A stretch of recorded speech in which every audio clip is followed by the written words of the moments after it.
Welcome, everyone, to the Tethys Shipyards. I am Takeshi Yamato, the Art Master, joining our host, the Housecoat Gamer.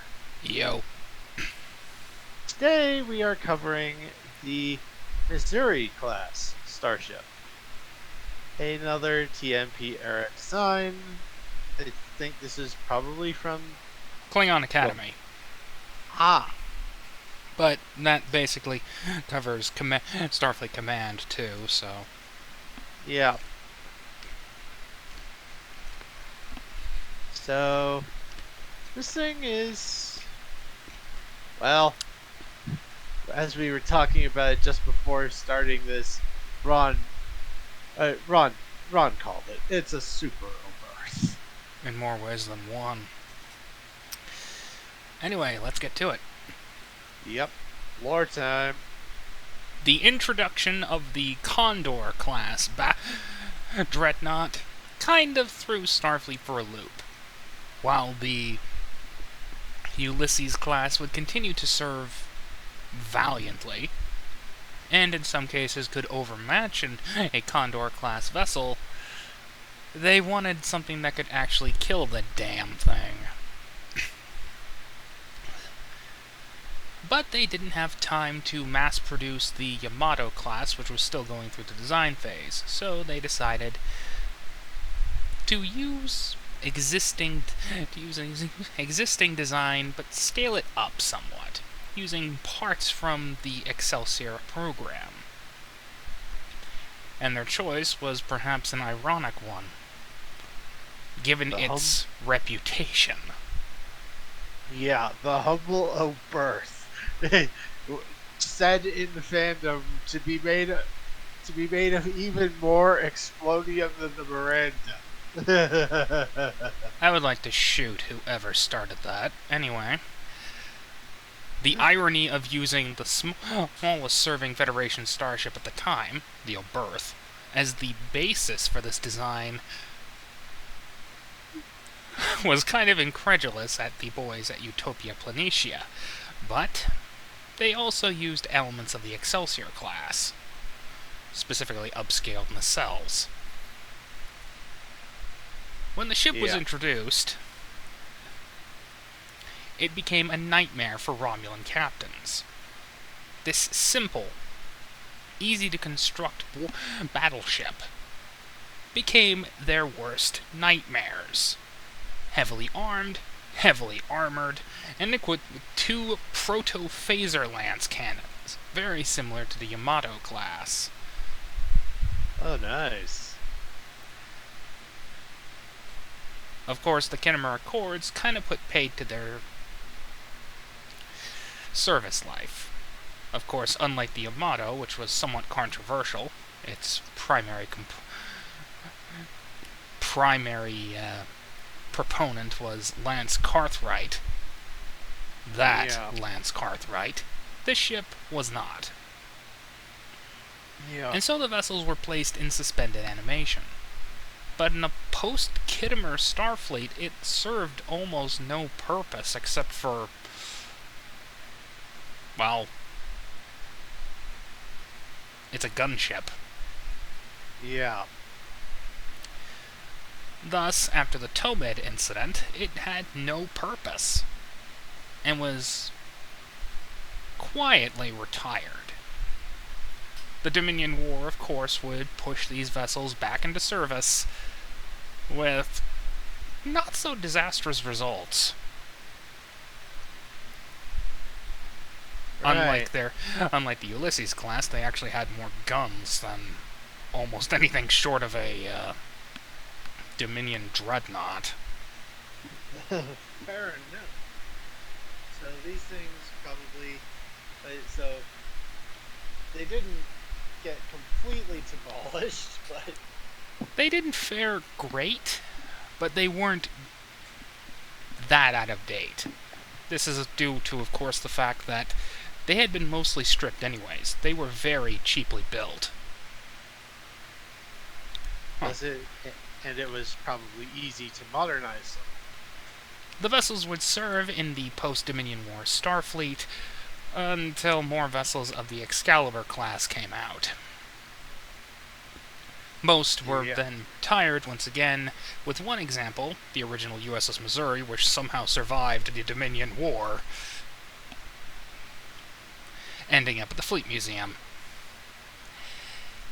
Yep. It's still under restoration as of 2402. You can thank Frontier Day for that. Anywho, let's get to the stats. Entered service date 2288. 2288. Okay.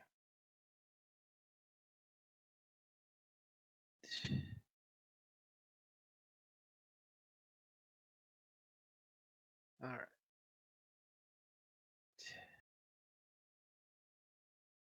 Okay, 2288. And scale, crew size.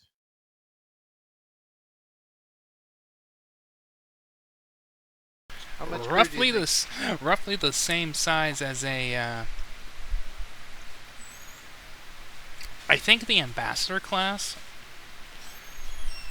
Okay, so probably similar amounts of crew, so scale 5. So, like with the Ulysses, this gives us 49 points to work with total.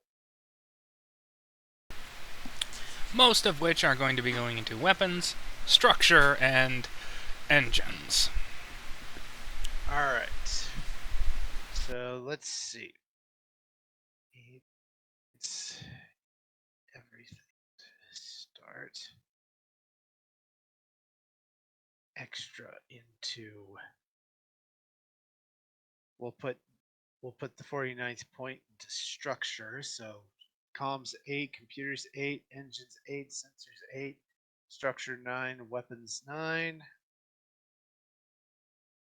All right. We'll pull a point each from comms, computers, and sensors to put those each into engines, structure, and weapons. Comms 7, computers 7, engines 9, sensors 7, structure 10, weapons The reason I say this is simple. It is not designed to be a science ship. It is the polar opposite of the Oberth. 9. Yeah. Should I put weapons? Should I put sensors down to 6 to put weapons at 10? Yep. Okay then. She's not quite a super dreadnought, but, well, considering the fact that she has very little science labs, Yeah. her crew facilities are exceptionally basic. The most fun you can do is run around the saucer section repeatedly. Yep. So comms 7, computers 7, engines 9, sensors 6, structure 10, weapons 10. That look good, or do you have any other thoughts? I got nothing on that. All right. Now we get to departments. Given this thing's nature as a big gun boat, I would say 2 points into security. You have no idea how many guns this thing actually has. Yeah. Though, judging from the textured phaser emplacements, you can probably have some idea. Yeah. I mean, Jesus, that is a lot of phaser banks. Yeah. More time. I beam spam.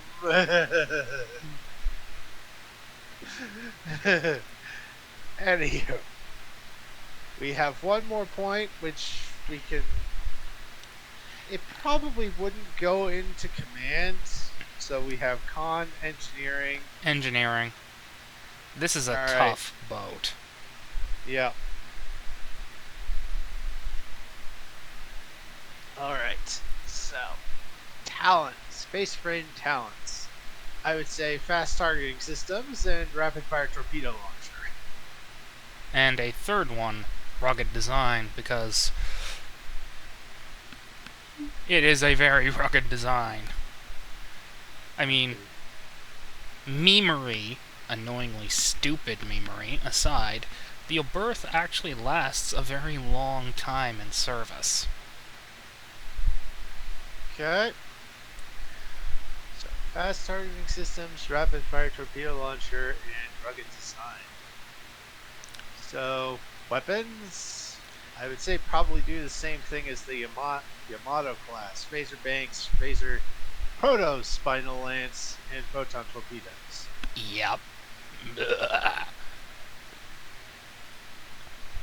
So these proto spinal lance will be a special rule.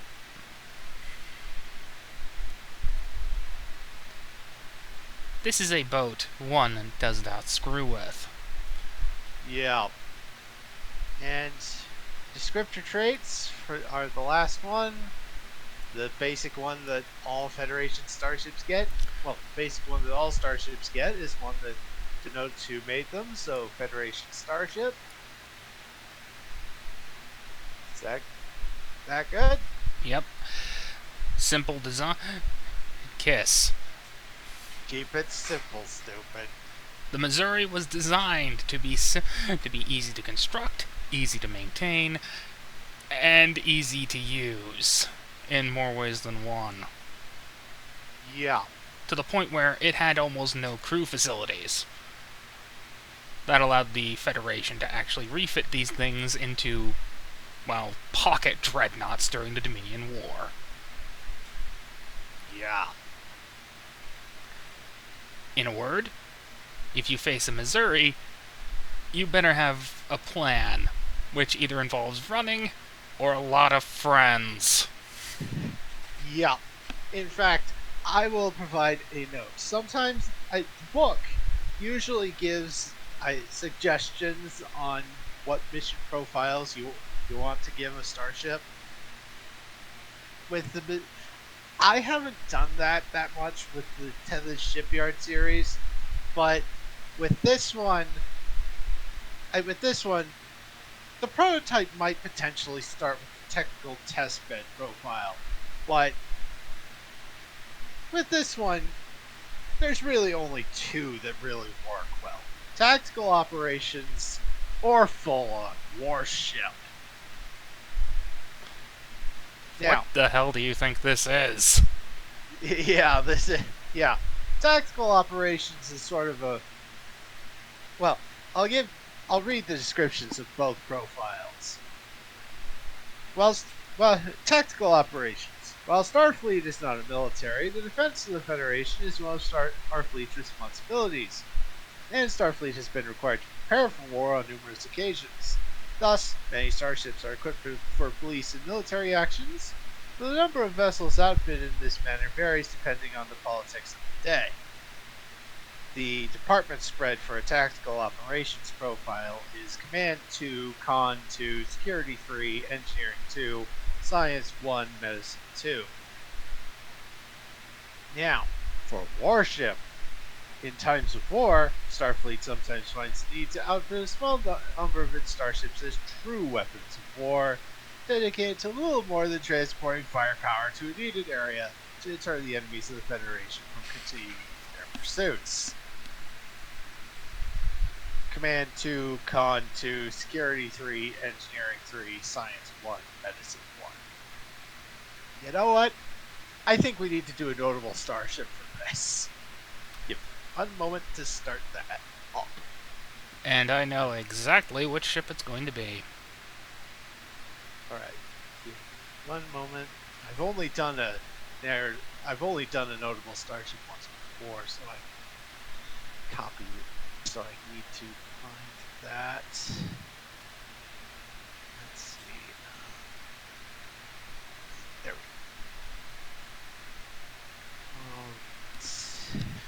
go. Regardless, as you might guess, the notable vessel in question is the USS Missouri, the longest-lived ship of the class. Yeah.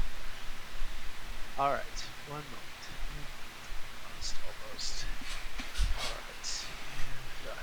Shortly after her commissioning, the Missouri the Missouri proved to be such an element of peace that the Klingons and Romulans immediately kept 2 sectors away from her. In their own, and that is while they were in, and that includes the neutral zone. While she had seen much combat with both powers prior to the Khmer Accords, the ship survived everything thrown at her, before finally being retired in 2311. Upon the Dominion threat, the vessel was reactivated, and due to the fact that it had been effectively gutted beforehand, it was easy to operate the ship to a much, much, much, much more powerful warp core, effectively putting it on the same ground as a Galaxy-class battleship. Yeah. Shall we say that this notable starship profile will represent USS Missouri as of the Dominion War? Pretty much. Okay, so while the launch date is 2288, we will say that the current date for the profile is 2375. As such, the ship will not be armed with photon torpedoes, but quantum torpedoes. Yes, we will get to that in just a bit. give me a moment to sort of update things. Notable battles including the USS Missouri, the destruction of the shipyards during the Second Battle of DS9, the First Battle of Chintaka, the Second Battle of Chintaka, and, well, include Operation Return, as well as the Battle of Cardassia. The ship survived more or less without a scratch each time. Yep. However, the dated design meant that its time in the sun was effectively over. That said, that wasn't going to stop Utopia Planitia from trying to come up with a 25C version of the design. It is thought that this, and this alone, rather than the evacuation event, prompted the Tal Shiar's synthetic reprogramming incident, rather than the evacuation of Romulus. That is how scary this ship class is. Yeah. Because if a refit Missouri is this scary, what would a new build version look like? Yeah. Let's see.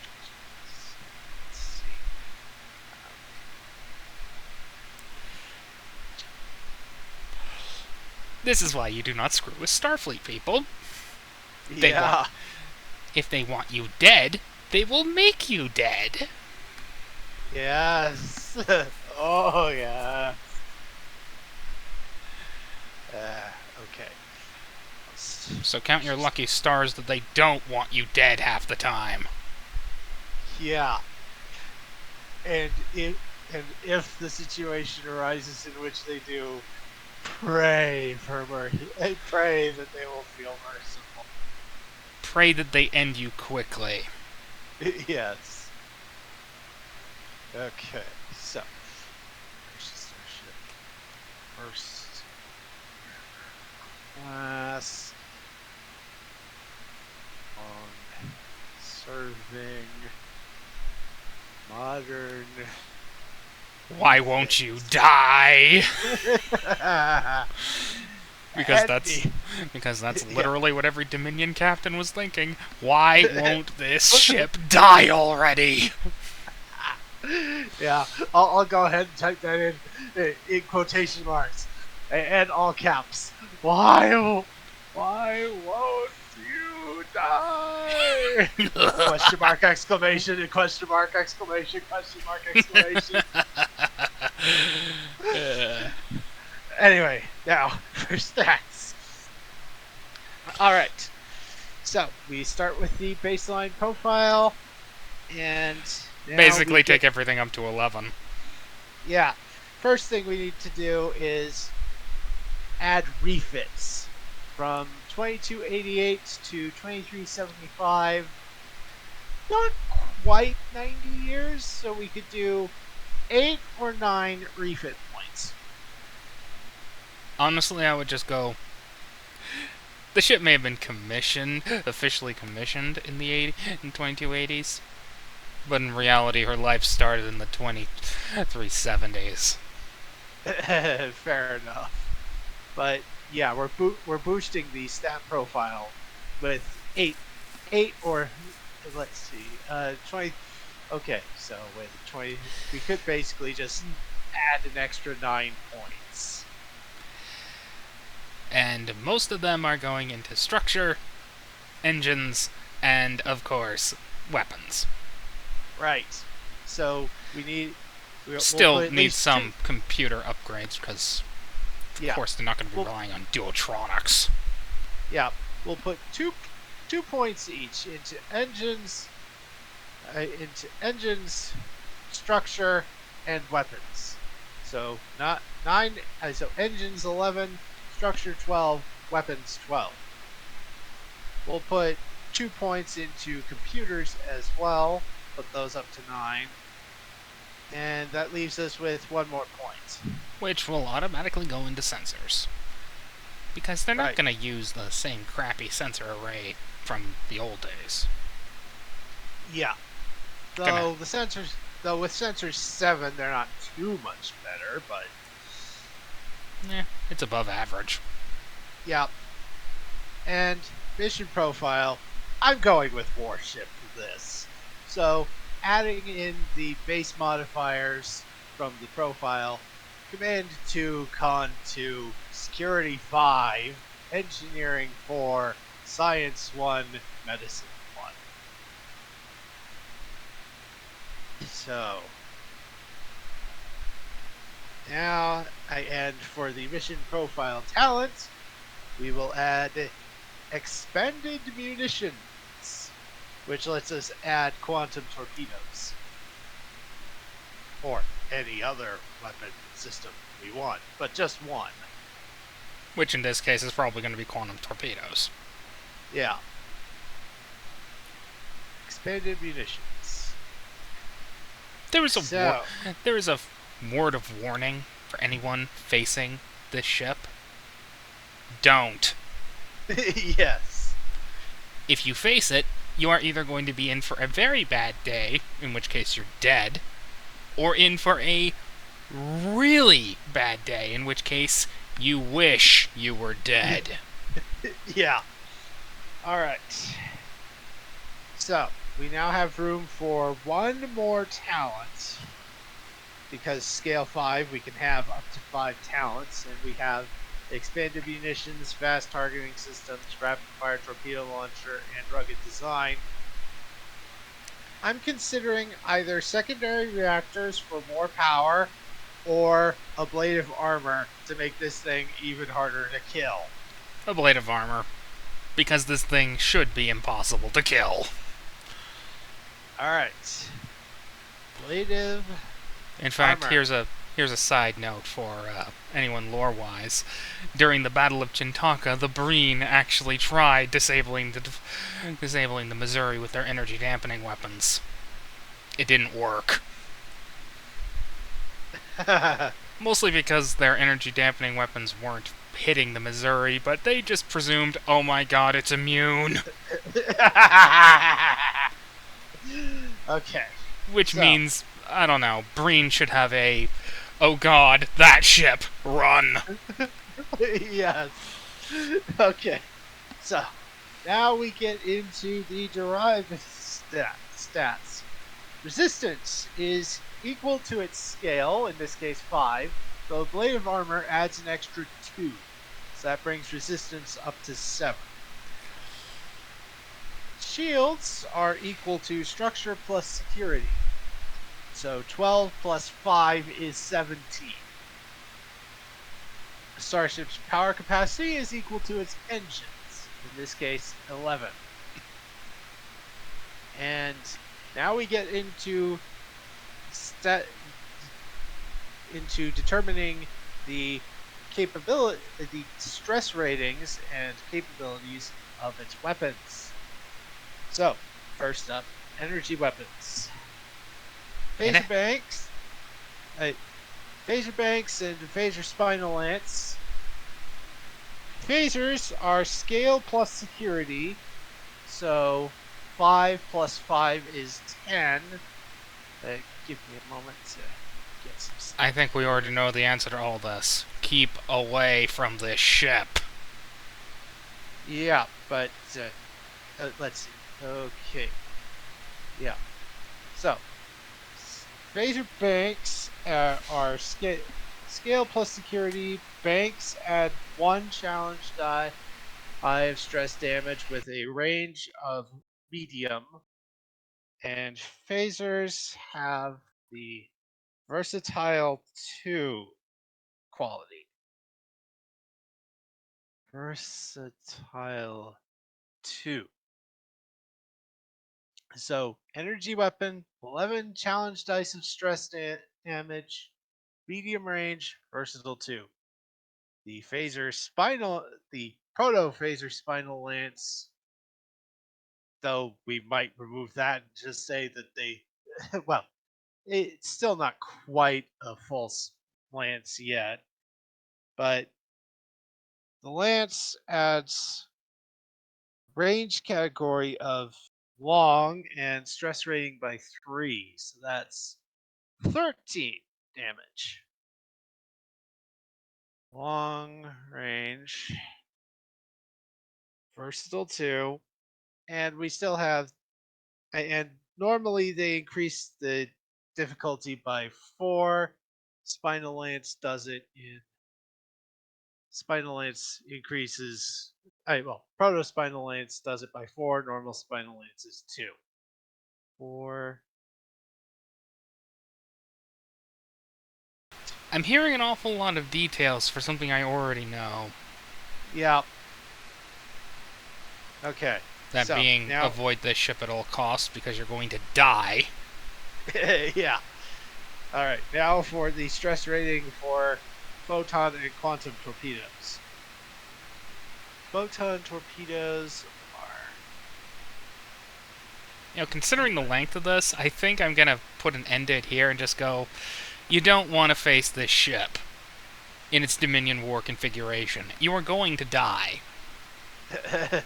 Unless you're Fair enough. flying in a Dominion dreadnought, you're dead. Yeah. So that's literally all we need to know. Yeah. You'll have specific stats in the document waiting for you when this thing goes live, reader, viewers. And as always, feedback. Feedback is welcome. Feedback helps us. Feedback helps us determine more about. Feedback helps us It helps us make these things better.